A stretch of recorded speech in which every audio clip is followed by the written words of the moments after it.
que dice, si no es por las buenas, será por las malas. Si no es por amor, será por la fuerza.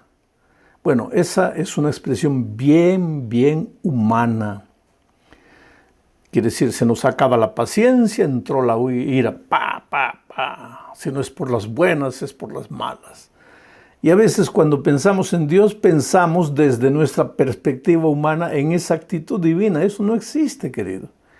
Dios es amor, Dios es misericordia, Dios es fuente de toda bondad. El problema es que Dios tiene su territorio, el territorio del amor, de la misericordia, de la vida, de la sabiduría, de las bendiciones. Si tú permaneces en ese territorio, pues las bendiciones te alcanzan, la vida te alcanza, tienes sabiduría. Es un terreno maravilloso, es el terreno de la plena felicidad. Infelizmente el pecado hizo separación entre nosotros y Dios. El pecado nos arrastra de Dios. Y al arrastrarnos de Dios, fuera de Dios, nos arrastra fuera del territorio de la bendición.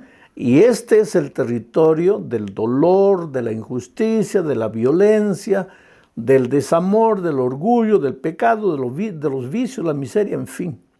Aquí hay muerte, aquí no es una muerte instantánea, es una muerte en gerundio, morir muriendo, lentamente vas muriendo. Pero me vas a decir, pero pastor, yo conozco mucha gente que está en el territorio de la bendición y también sufre. Claro, pues querido, porque vivimos en un mundo de dolor, un mundo castigado por el pecado. Pero cuando Cristo venga eso acabará. Ahora, aunque los hijos de Dios que están en el territorio de la bendición sean atacados por el dolor no los desespera, no los destruye, no los mata. Y hay otra cosa, el dolor puede durar un día, 2 días, pero siempre habrá un amanecer nuevo, un mañana mejor. Entonces no te desesperes. Pero en la lección de esta semana vamos a ver que el pueblo, Dios habló muchas veces a su pueblo, una vez y otra vez y otra vez. En los capítulos 7, 8, 9, 10, 11, hasta el 12 se habla del reinado del rey Acaz, las advertencias para Acaz, pero pues el rey era incrédulo, no confiaba en las promesas divinas. Y tal es el rey, tal es el pueblo, tal es el sacerdote, tal es el pueblo. Entonces el pueblo también era un pueblo pagano, estaba en la iglesia todos los sábados, iba al ritual, ofrecía sacrificio, pero todo era mero formalismo, no vivían una vida real, auténtica, personal, de comunión con Cristo. Lo peor que te puede pasar es vivir el cristianismo corporativo. Oh, querido, esa palabra horrible, cristianismo corporativo, no. Tienes que vivir el cristianismo individual, no corporativo. No tienes que esconderte en la iglesia. No, si la iglesia anda bien, no. Eres tú el que tienes que andar bien. Eres tú el que tienes que volver los ojos a Dios. Entonces, la semana pasada quedamos en el anuncio de Dios de que nacería un hijo de la Virgen. Vamos a leer de nuevo los versículos 14, 15, 16 del capítulo 7 de Isaías. Esta semana veremos todo el capítulo 7 y también entraremos al capítulo 8. El texto dice así: por tanto, el Señor mismo os dará señal. ¿Por qué? Porque pues Acaz no había querido pedir la señal a Dios. Entonces Isaías le dice, por tanto, el Señor mismo os dará la señal. ¿Señal de qué? Señal de que lo que evidenciaría para ellos que los enemigos, Siria y Israel, que se habían unido y que venían contra el pueblo de Judá, no los iban a tocar, no los iban a destruir. ¿Y cuál era la señal? Por lo tanto, él mismo os dará señal. He aquí que la Virgen concebirá y dará a luz un hijo y llamará su nombre Emmanuel. Ahora, querido, hay mucha discusión en torno a este texto, porque nunca se supo en el Antiguo Testamento que una virgen hubiera dado a luz un hijo. El único caso que nosotros sabemos es el de María, la sierva de Dios, que concibió por obra del Espíritu Santo al Señor Jesucristo. El Señor Jesucristo no fue hijo de hombres, no tuvo participación humana, fue un milagro del Espíritu Santo. Dios se hizo carne conforme a la profecía, conforme a la promesa divina para alcanzar al ser humano en su desesperación. En el Antiguo Testamento no se conoce de ninguna virgen, pero nosotros sabemos que este texto se refería a María. ¿Por qué? Porque Mateo lo menciona, Mateo lo dice. Mateo usa este texto para referirse al nacimiento del Señor Jesucristo. Y entonces la Biblia se complementa. El Nuevo Testamento es el cumplimiento del Antiguo Testamento. Esta virgen era María y este hijo era Jesús. Pero la profecía era interesante, voy a repetir, porque no era solo la promesa del hijo. Dice, por tanto, el Señor mismo os dará señal, he aquí que la Virgen concebirá y dará a luz un hijo y llamará su nombre Emmanuel. Ahora sigue. Comerá mantequilla y miel hasta que sepa desechar lo malo y lo bueno. Porque antes que el niño sepa desechar lo malo y escoger lo bueno, la tierra de los dos reyes que tú temes será abandonada. Interesante. Esta profecía fue presentada al rey Acaz. ¿Por qué? Porque estaba con miedo de que Siria se había juntado con Israel. Peca y el rey de Siria se habían juntado y venían contra él. Entonces Dios le manda el mensaje a través de Isaías al rey Acaz para no temer, pero el rey no cree en la promesa. Entonces Isaías le dice, pues Dios te va a dar la señal de que su palabra es permanente, que tus enemigos no te van a derrotar. Y la señal es que una virgen dará a luz. Y ese niño no tendrá una edad como para definir lo que es bueno, lo que es malo. ¿A los cuántos años un niño puede decir lo que es bueno, lo que es malo? Tal vez a los 3, 4 años. Y la profecía decía, cuando el niño ya sepa distinguir lo bueno y lo malo, tus enemigos, esos dos tizones humeantes, ya habrán desaparecido. Y efectivamente fue así. Poco tiempo después de esta profecía, Asiria ya no existía. Israel ya había sido llevado cautivo. ¿Por qué? Siria ya no existía. Israel ya había sido llevado. Rezín y Peca, los reyes sirios y de Israel, estaban derrotados porque los asirios de Babilonia habían venido y los habían derrotado. Pero querido, esta profecía es interesante porque ahora sigo leyendo el versículo 18. Cuando llegue ese día, el Señor llamará con un silbido a la mosca que está al final de los ríos de Egipto y a la abeja que está en la tierra de Asiria. Aquí figuradamente se está refiriendo a los egipcios como la mosca y a los asirios como la abeja.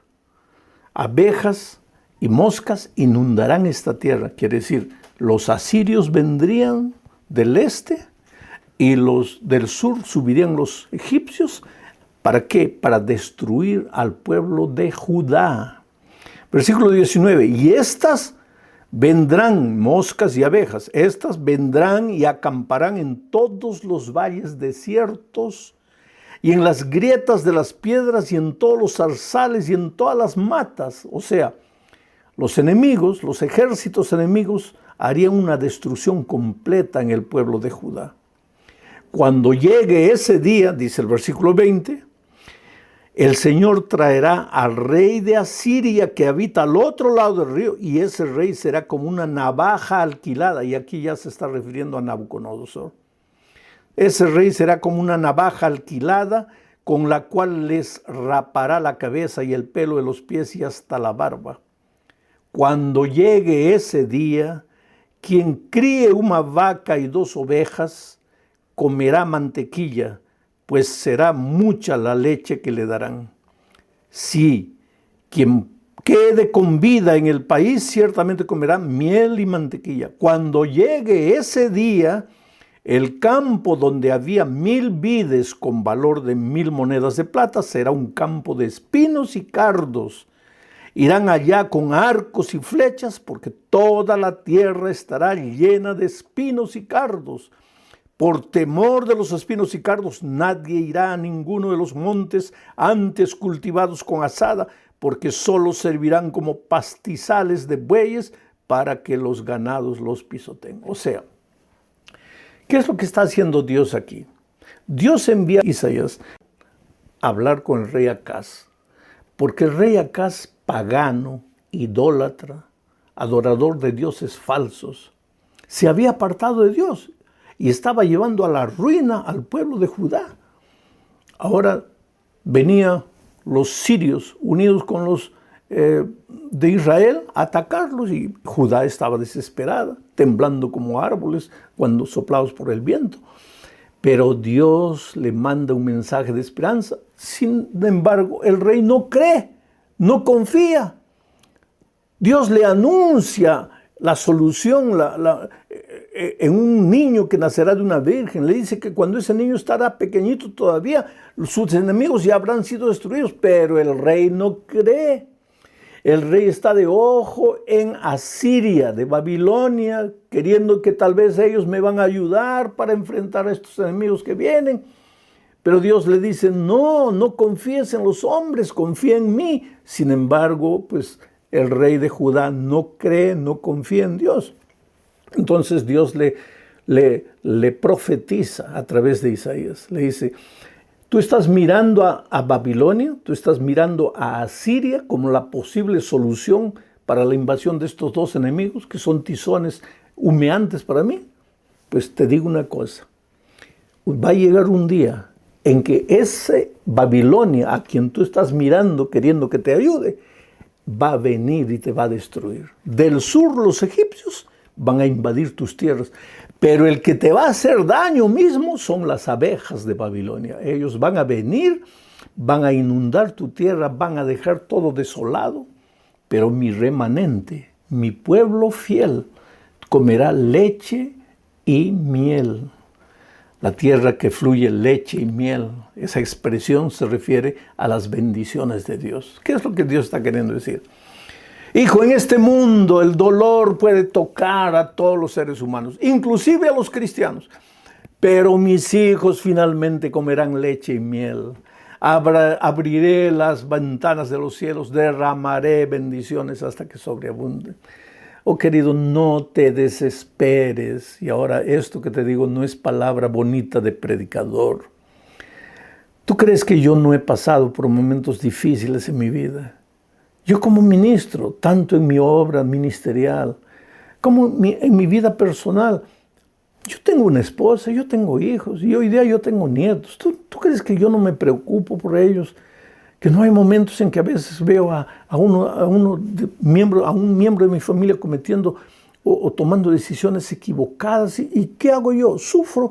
Quiere decir, para mí la vida no es un mar de rosas, como no lo es para ti. Yo también tengo que pagar los biles todas las semanas, las cuentas, en fin, todos los meses.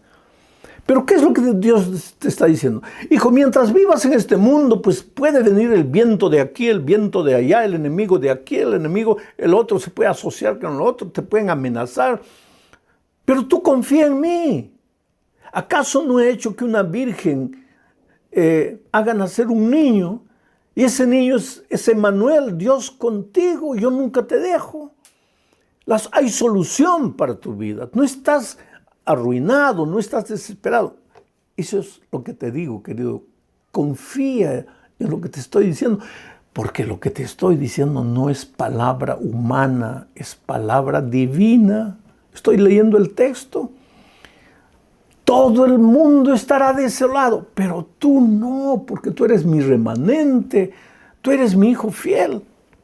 Y justamente de eso sigue hablando la lección. Porque entonces entramos ahora al capítulo 8. Dios le da otra orden a Isaías. Leo los versículos 1 al 4. Dice así: el Señor me dijo, escribe Isaías, toma una tabla grande y con un punzón escribe en ella acerca de Maher-Salal-Hasbaz. Qué nombre interesante, Maher-Salal-Hasbaz. ¿Y quién es este Maher-Salal-Hasbaz? Otro hijo de Isaías.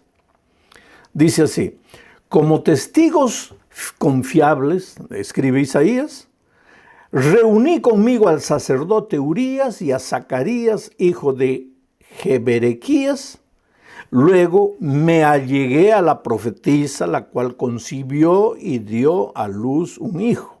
Esto es interesante, querido. Él recibió de Dios la orden, Isaías recibió la orden de tener un hijo con la profetisa. No sabemos cuál es el nombre de ella, pero está escrito aquí, la profetisa.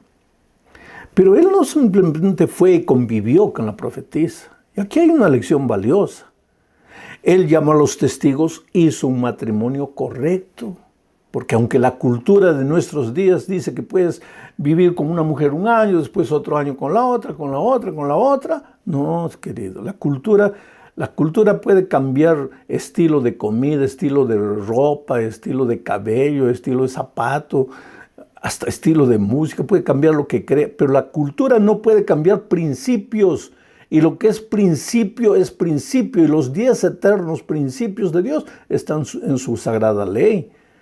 Entonces, él se casó como todo hijo de Dios obediente a Dios debe casarse, y tuvo un hijo, y a ese hijo es que le puso por nombre, porque el versículo 3 dice, luego me allegué a la profetisa, la cual concibió y dio a luz un hijo. Entonces el Señor me dijo, ponle por nombre Maher-Shalal-Hash-Baz.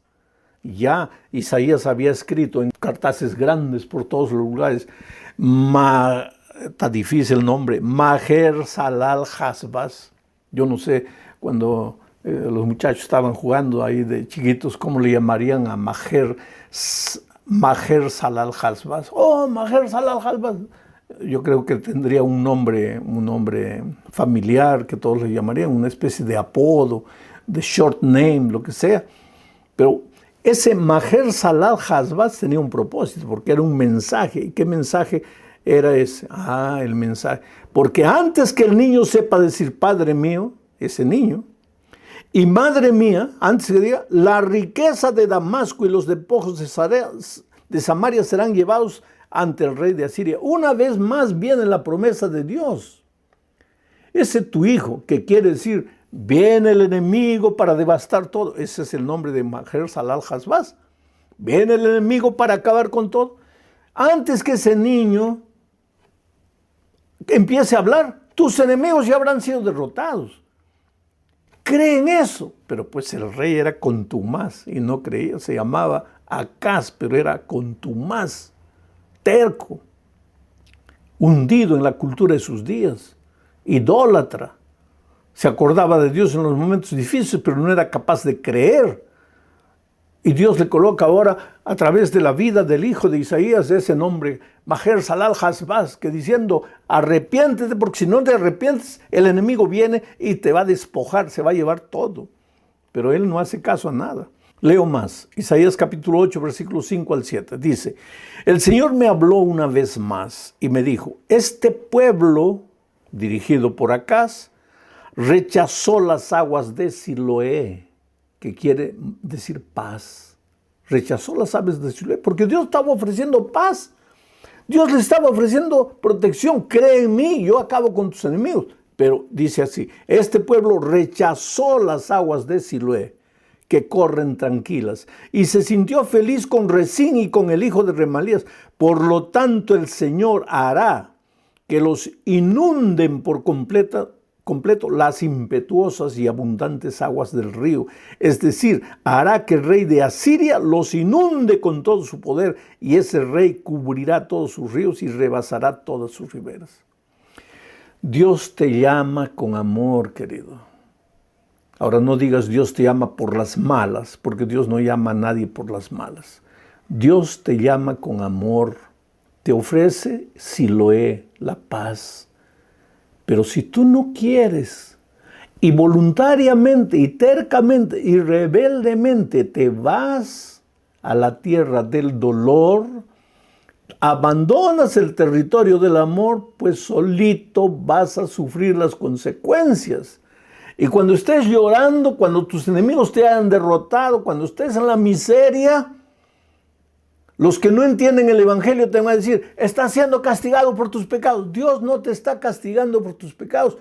tú solito estás sufriendo las consecuencias de vivir fuera del territorio de la bendición. Coloca eso en tu cabeza y en tu corazón, mi amigo. Dios te ama, Dios quiere lo mejor para ti. Pero si te habla con amor y te ofrece la paz, el Siloé en la persona de Jesucristo, y tú no quieres, pues vendrán las aguas del río, del pecado, del dolor, de la miseria, para hacerte sufrir. No porque Dios te castiga, sino porque tú escogiste ese camino. Por eso no tenemos nada que temer si confiamos en Dios. Leo ahora el capítulo 8, versículos 13 al 15. Dice, santifiquen al Señor de los ejércitos y solo a Él.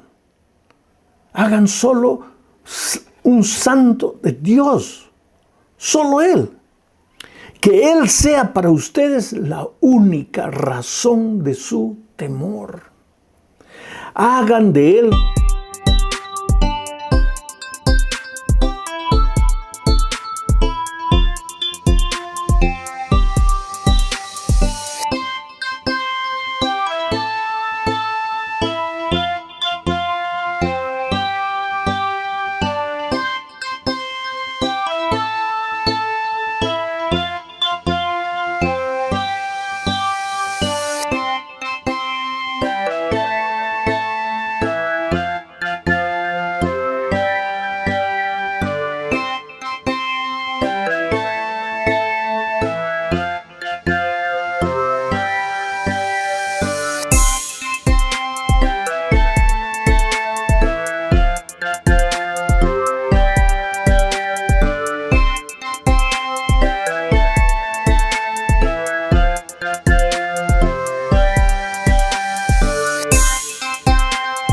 su santuario, su templo de Dios.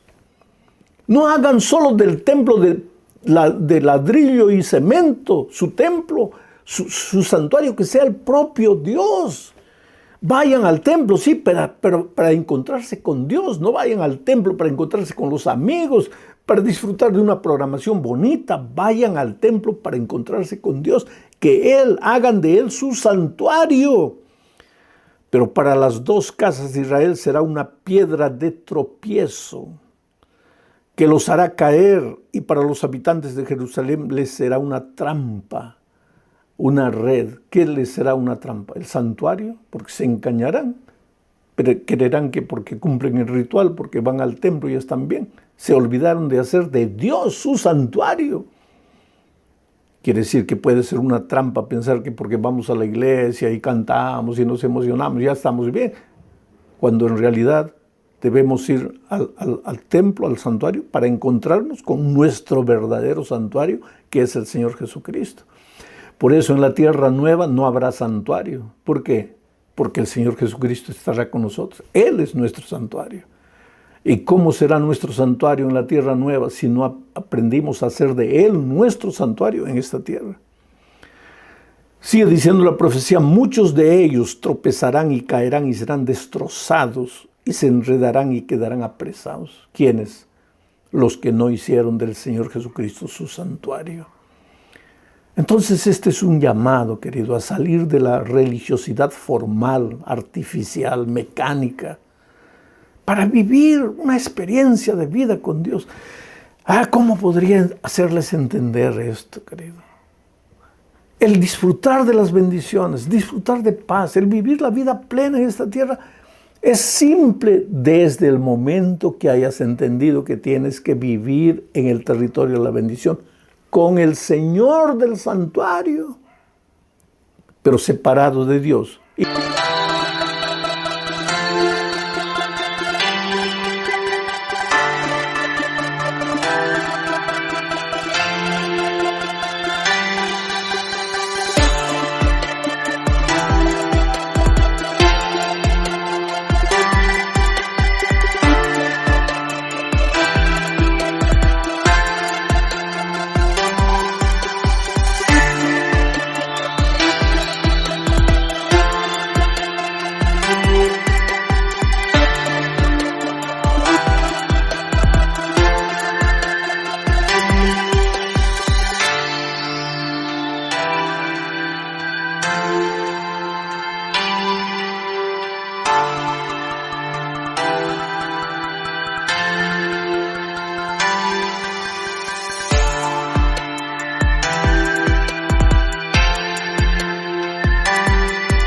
y viniendo una vez por semana a la iglesia y pensando que con eso ya está bien. Así no. Es por eso que a veces las cosas te van mal y no entiendes y te preguntas, ¿por qué me van mal? Porque tu cristianismo es artificial, es mecánico, es de forma. No estás viviendo la real vida cristiana.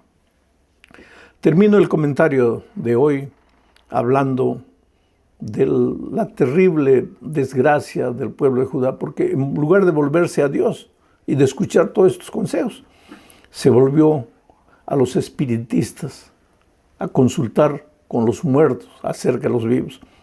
Entonces viene el texto, leo Isaías 8, 19 al 22.